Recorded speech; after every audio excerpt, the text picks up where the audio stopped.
आज हम लोग जानेंगे आरपीसी ग्रेड टीचर्स रिक्रूटमेंट 2025 के बारे में। तो क्या प्रोसेस होने वाला है, कैसे क्या करना है, क्या स्ट्रेटजी रखेंगे, एग्जाम के लिए कैसे आगे बढ़ना है और फॉर्म को कैसे फिल करेंगे और फॉर्म का क्राइटेरिया क्या क्या है, वो सारी नॉलेज आज इस वीडियो में मिलने वाली है आपको। तो बिना किसी देरी के साथ मैं वीडियो की शुरुआत करता हूँ। सबसे पहले अगर वीडियो पे आप नए हो, आप चैनल पर नए आए हो, तो लाइक शेयर एंड सब्सक्राइब करना ना भूलना। वीडियो को शुरू करते हैं। सबसे पहले आज इसमें बात करते हैं नोटिफिकेशन। आपके डिटेल सारी हैंडल पर शो हो रही होगी। एप्लीकेशन 19 अगस्त 2025 से स्टार्ट हुआ था। लास्ट डे ऑफ अप्लाई है 17 सितंबर 2025 को होने वाला है। आपकी एज क्राइटेरिया 18 टू 40 ईयर्स होने वाली है। एग्जाम डेट अभी शो नहीं हुआ है। As per official exam date भी मेंशन हो जाएगी और एग्जाम डेट जैसे भी आती है मैं आपको लिंक उसका डिस्क्रिप्शन बॉक्स में दे दूंगा और उसके लिए वीडियो भी बना दूंगा। आपका admit card before day exam आएगा। तो इसके लिए आप तैयारी करना शुरू कर दें। फॉर्म को बिना किसी देरी के फिल करें। नेक्स्ट इसका फीस स्ट्रक्चर क्या रहने वाला है आपके हैंडल पर शो हो रहा होगा। जनरल ओबीसी नॉर्मल क्राइटेरिया ये 600 और ओबीसी एनसीएल यानी कि ईडब्ल्यूएस उसका क्राइटेरिया 400 होने वाला है। एससी एसटी पीडब्ल्यूडी का मतलब 400 होने वाला है इनका। नॉलेज की बात करूं यानी कि एलिजिबिलिटी की बात करूं कि आपके पास क्या क्या होना चाहिए। Candidate must hold bachelor's degree, master degree होनी चाहिए with concern subject with the BEd knowledge. उसके साथ बीएड नॉलेज होना चाहिए। It means Hindi and Rajasthan culture is mandatory.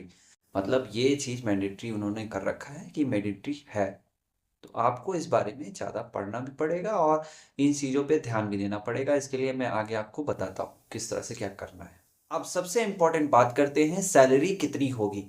तो सैलरी इसमें जाने वाली है 34,000 से 800 तक पर मंथ। यानी कि जो सैलरी स्केल है आपकी सैलरी स्केल आपको सैलरी मेंशन हो रही होगी मेरे हैंडल पर और ये ग्रेड 4200 की है। एज पर अलाउंस आपको नॉर्म्स जो आपके गवर्नमेंट के नॉर्म्स हैं अलाउंस भी आपको इसमें मिलेंगे। अब मैं बात करूं पेपर सेकंड में क्या रहने वाला है। पेपर सेकंड आपका जनरल स्टडीज यानी कि इसमें जनरल साइंस आएगी, राजस्थान के बारे में पूछा जाएगा, आपका हिस्ट्री से भी पूछा जा सकता है, जीके भी पूछी जा सकती है, नॉर्मल फिजियोलॉजी भी आ सकती है। तो ये पूरा पेपर आपका 200 मार्क्स का होने वाला है। ड्यूरेशन आपको 2 आवर्स 30 मिनट्स का मिलने वाला है। अगर पेपर टू की बात करूं तो सब्जेक्ट कंसर्न जो आपने कंसर्न लिया हुआ था, जो फॉर्म में फिल किया था, उस पैटर्न पे आपका पेपर सेकंड होने वाला है जो कि आपका 300 मार्क्स है। ड्यूरेशन इसका भी 2 आवर्स 30 मिनट्स का मिलने वाला है।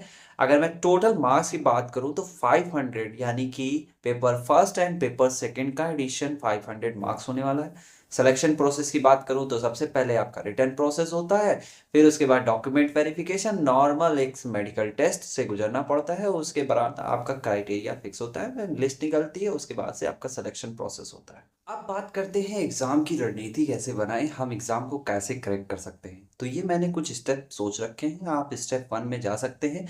Understand the syllabus. तो सबसे पहले क्या करना है, हमको सिलेबस को अंडरस्टैंड करना है। इट मीन्स आप ऑफिशियल नोटिफिकेशन की वेबसाइट पे यानी राजस्थान की वेबसाइट पे भी आप अपना जाके आप अपना सिलेबस देखिए कि आपका सिलेबस क्या होने वाला है। उस सिलेबस को आप पीडीएफ निकाल लीजिए, उस पीडीएफ पे काम करिए कि मुझे कितना प्रिपेयर है, क्या क्या करना है। आप उस चीज़ को हर एक चीज़ का पैटर्न बना लीजिए कि हमको इस वक्त ये सब सारी चीज़ें करनी है। अब बात करते हैं step 2, make a time table. जो हमने सिलेबस निकाला है उसका रिवीजन कैसे करेंगे, कितना पेपर फर्स्ट पे टाइम देना है, कितना सेकंड पे देना है और चीज़ों पे रिवीजन में टाइम कैसे दें, क्या एमसीक्यू सॉल्व करें। तो इसीलिए मैंने कहा कि स्टेप 1 को जब आप सिलेबस निकालेंगे तो स्टेप 2 ऑटोमेटिक फॉलो होगा, क्योंकि टाइम टेबल में डिवाइड करोगे आप, कम से कम 6 से 7 आवर्स आप दोगे तो आप पेपर फर्स्ट के लिए 3 आवर्स दे सकते हो या पेपर सेकंड के लिए 3 आवर्स दे सकते हो। आप डिवाइड कर लो आप कितना कर सकते हो। स्टेप 3 के बारे में आते हैं, सॉल्व प्रीवियस ईयर पेपर्स। आप पुराने पेपर्स निकालिए, उसको सॉल्व करिए, एमसीक्यू उस पर अपना टाइम दीजिए, अपना एक अलार्म लगाइए कि हमको इतने इतने घंटे में या इतने मिनट में ये पेपर सॉल्व करना है। तो जब आपके ऊपर एक अलार्म होगा यानी कि एक टाइमिंग होगा तो आपके पास प्रेशर होगा और उस प्रेशर को हैंडल करते हुए आप एग्जाम को क्रैक भी कर सकते हैं। पेज से स्टेप 4 की बात करें, फोकस ऑन राजस्थान जी के। ये तो बहुत अच्छी बात है क्योंकि हमको फोकस करना है। क्यों फोकस करना है राजस्थान जीके पे, क्योंकि ये पेपर ही राजस्थान के उससे दिया जा रहा है, तो हमको सबसे पहले राजस्थान की कल्चर और जीके को फॉलो करके उनको लर्न भी करना होगा, क्योंकि राजस्थान के बारे में जानना है और बेसिकली वो पैटर्न भी राजस्थान के जीके जीएस में सबसे ज़्यादा आने वाला है।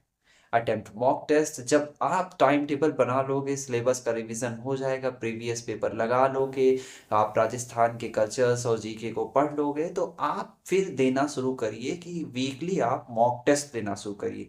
मॉक टेस्ट देखने से आपका क्या होगा कि आप उस चीज़ में प्रिपेयर हो जाओगे, आपको सारी चीज़ें नॉलेज में आ जाएंगी कि हमको इतने टाइम में ये सेक्शन ख़त्म करना है, कैसे करना है, क्या करना है। बड़े क्वेश्चंस को रोकिए, अगर नहीं आ रहा है उस पर ज़्यादा टाइम मत दीजिए, छोटे क्वेश्चंस को जल्दी फिनिश करिए। टाइम के हिसाब से काम करेंगे तो जल्दी आपका सारी चीज़ें बनती चली जाएंगी। Step 6, current affair, educational physiology. अब हमको करंट अफेयर्स भी पढ़ना है जी, फोकस राजस्थान के जीके पे भी फोकस करना है, करंट और एजुकेशनल फिजियोलॉजी पे भी ध्यान देना है। ये स्टेप 6 में आप रख सकते हैं। जब आप मॉक टेस्ट में करेंगे तो पूरा पेपर रिवाइज होता चला जाएगा आपका। तो ये प्रिपरेशन स्ट्रेटजी थी, इसको फॉलो करिएगा, जरूर आपको बहुत सारे चेंजेस देखने का मिलेगा और आप इस चीज में सफल भी हो जाएंगे।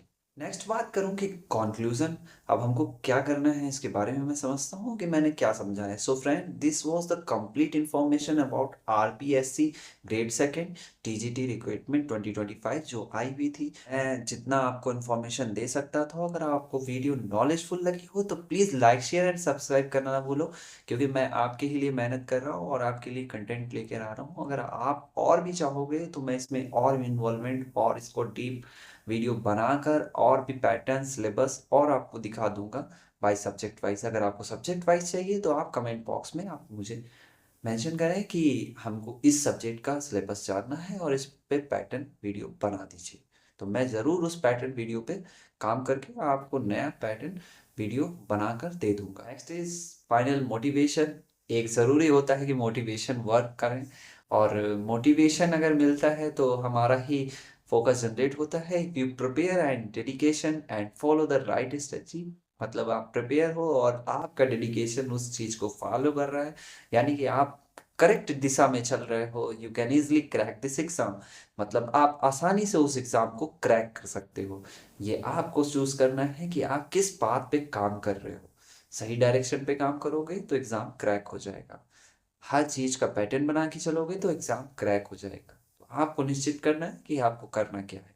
Thank you for watching.